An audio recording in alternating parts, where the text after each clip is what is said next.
chipped or worn down teeth, it might be more than just a cosmetic issue. It could be a sign that your bite needs attention. At Beacon Smiles Dental, we often see patients with chipped or worn teeth who think it's just from brushing too hard or everyday wear. But in many cases, the underlying issue is actually their bite. Why it happens. When your bite is off, even slightly, it puts extra pressure on certain teeth. That pressure can cause the enamel to wear down, teeth to chip, or gums to recede over time. Grinding or clenching can make it even worse. We use a digital scanner to monitor changes in your teeth and gum line over time, allowing us to track damage before it becomes severe. How we treat it.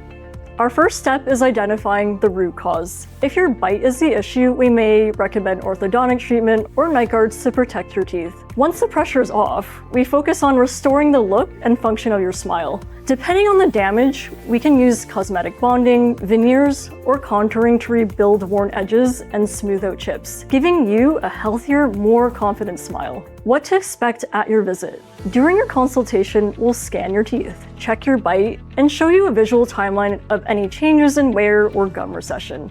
From there, we'll create a plan that restores your smile and prevents future issues. Think your chipped or worn teeth might be more than just wear and tear? Book a consultation at Beacon Smiles Dental and let's find a right solution for you.